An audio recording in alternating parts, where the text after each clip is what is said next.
Tere! Mina olen Jakob Laidus ja ma olen kitarriõpetaja. Ja täna õpetan sulle ühe uue harjutuse, mille kohta ma arvasin, et mul on video juba tehtud, sest see on nii kasulik harjutus. Aga siis, kui ma tahtsin õpilasele tunnis selle video linki saata, siis ma avastasin, et selle videot ei ole. Kui sul on selline mure, et sul on vaja mingisugust sõrme hoida peal, samal ajal kui miski tuleb lahti. Ja mure on selles, et tuleb vale sõrm lahti. Ehk siis tahtsid ühte sõrme tõsta, tuli muu sõrm. Või siis tuli liiga palju sõrmi korraga. Ehk siis ei saanud hakkama sellega, et üks sõrm korraga tõsta. Mida siis teha? Siis tuleb teha ühte head harjutust. Harjutus ei ole minu välja mõeldud, aga selle ma olen jälle saanud mõnelt oma õpetajat ja kohe teda sulle õpetan. Võid proovida minuga kohe seda kaasa teha ka, aga tihtipeale, kui seda harjutust ei ole varem üldse tehtud, siis ta on võib-olla raske samas tempos teda kaasa teha. Aga proovi. Harjutuseks tuleb 5. positsiooni, 3. keele peale, 5. positsioonis, ehk siis 5 vahe, 6 vahe, 7 vahe, 8 vahe, on kõik sõrmed.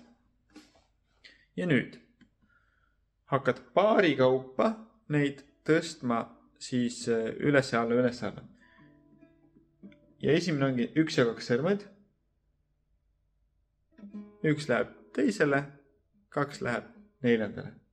Ja siis teevad vahetust. 1 4., 2 teisele. Ja teed vaheldumisi neid.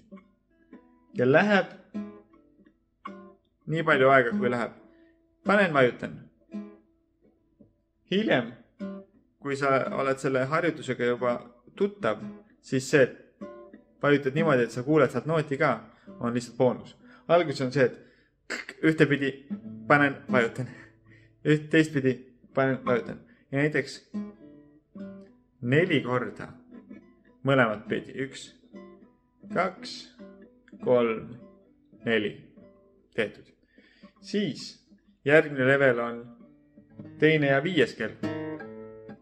Ehk siis allapoole madalama keele suunas sirutan natukene kaugemale. Teed ka 4 tükki. Ja siit edasi ma alguses isegi ei läheks. Kui see harjutus on väga hästi selge, et siis hakkad seda 1 ja 6 seda vahetust ka tegema. Alguses see on pigem keeruline, kui varem ei ole seda harjutust teinud. Siis võid tulla nii-öelda tagasi ka selle peale.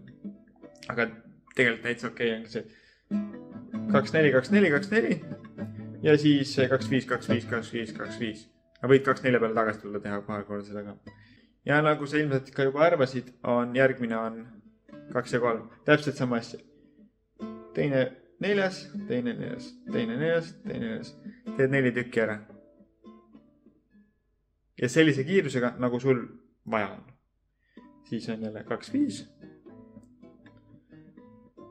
Ja kõige raskem variant on 1 ja 6 ka, aga mida samamoodi, nagu ma ütlesin enne, siis ei pea suutma alguses teha. Ja siis tagasi.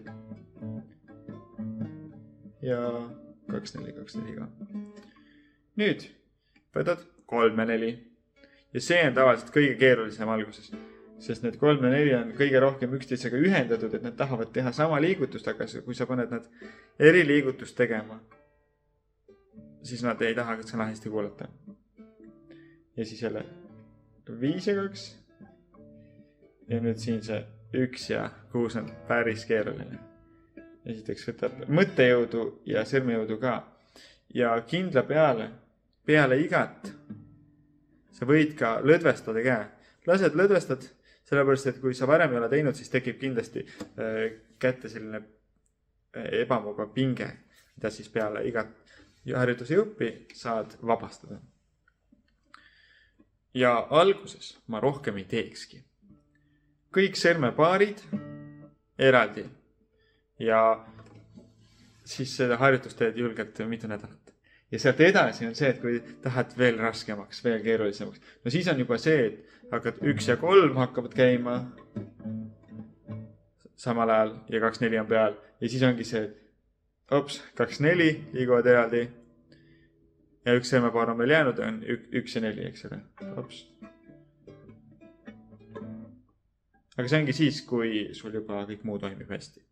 Ja kui see kõik on nii lihtne ja ikka tahad midagi raskemat, siis mida madalamasse positsiooni liigud, seda rohkem peavad sõrmed ka laiusesse ennast venitama ja seda raskem on seda harjutust siis puhtalt teha.